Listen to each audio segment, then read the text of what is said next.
Hello, everybody. Thank you for being here today. This is a very different project.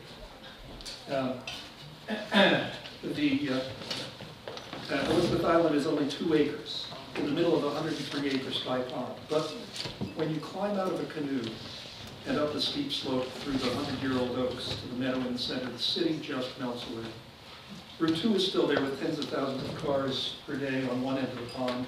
The Minutemen Bikeway with thousands of bikers, walkers, rollerbladers, and babies in strollers on the other end. For 3 centuries, the island has had an evolving history, and I'm going to talk, this is a project that is about conservation, it's also about history, and it's very much about community. I'm going to talk about the history in particular because the history is one of the things that galvanize the community better. For 3 centuries, the island has evolved in its uses, in its relationship with the community, sometimes being open to the public, sometimes with the public very much excluded. Even the land itself has changed over the centuries. As you see in this photograph, it was once barely an acre in size. It's now a whopping 2 acres, thanks largely to the lowering of the pond's water level during the 19th century. One of the first recorded public uses was by the local militia of West Cambridge, which is today's Arlington, along with the militias of neighboring towns. In 1810, an elaborate so-called Indian muster saw some members of the militia play the role of American Indians, while others played the colonists. And the purported Indians established their camp, complete with wigwam, on Elizabeth Island. It became the target of bombardment from the shore by the militia of then neighboring Watertown. Belmont's since been carved out.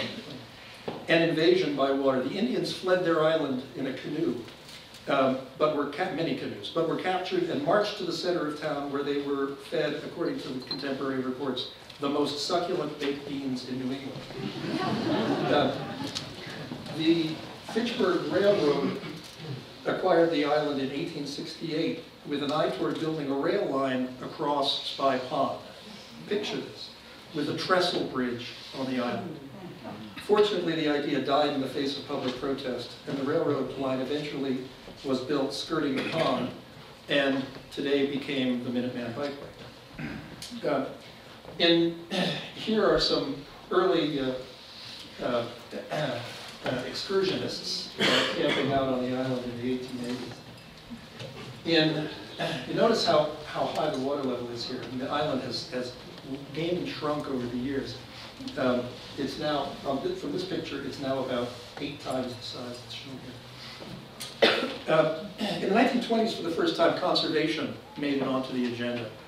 The Middlesex Sportsmen's Association, which is a run-gun club located on Spy Pond, was given the island by a prominent member who bought it and donated it with the express plan of maintaining the island as a bird sanctuary. Unfortunately, the association failed financially, which is an object lesson in keeping our conservation organizations financially strong.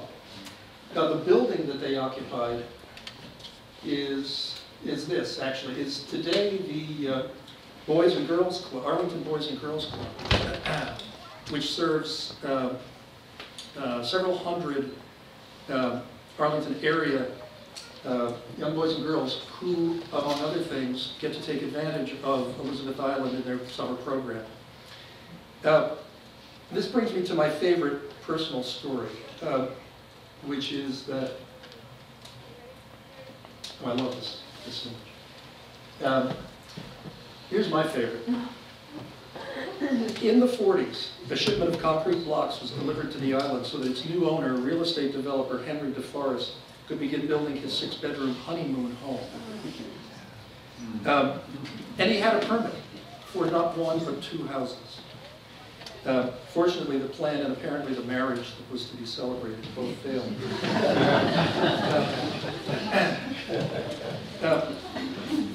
DeForest nearness highlights one of the compelling reasons for me to protect this very special place. This is the island today, of course. Could someone have managed to obtain permits? Could someone today manage to obtain permits for an off-the-grid house, given today's regulations?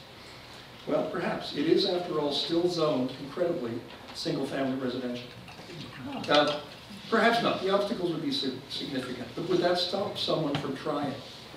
And, you know, this island represents to me the best case I've ever seen of appraised value having no relationship whatsoever to the real value of the resource.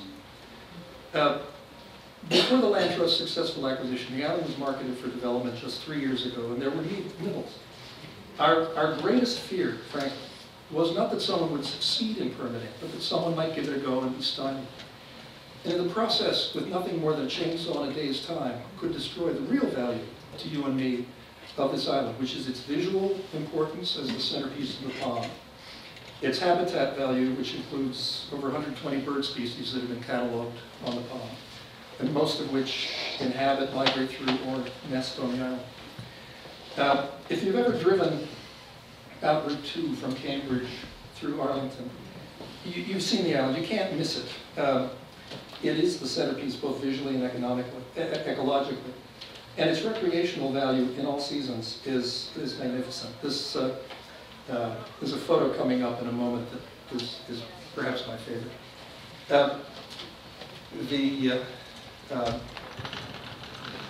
What was a conservation project turned into a lesson in community. Because, as Bob said, this wasn't an easy project. It's not a lot of money, not a tremendous amount of money. But in the end, the owner gave us only about 3 months from the time she finally decided that she would sell until we had to close. And we did it. And we did it with contributions from 450 Arlington households, which I found just staggering. It was a response that just amazed us. They're incredibly gratifying. So there had been 20 years of trying, first by the town and then by the Land Trust, to acquire and protect this special place, with many appraisals, many hours of cajoling with the owner. What made the difference in the end was the involvement of MassAuto. Like so many landowners, this one had ambivalent feelings about this island, which she had owned and nurtured for 30 years, and which she was going to continue to look out at from her living room window. And while she was willing to contemplate development, if that was her only option, she in fact had a strong gut preference to see it protected, but only if she believed that it would be protected well and responsibly and permanently. And her exact words, when we finally got to yes, with the involvement of, especially of Bob Wilk, was, I guess it'll be okay if Audubon is there. The strength of Audubon as an institution and the credibility of its staff and its reputation for carrying out its mission were, in the end, what finally tipped the scales in favor of a conservation outcome. So we're hugely grateful to, this is my favorite photo, a real tradition in Arlington, skating on Spy Pond and taking a rest and exploring the island in the wintertime. So we're immensely grateful to Audubon and to Bob for the organization's help ensuring that future generations can enjoy the resource. Thank you.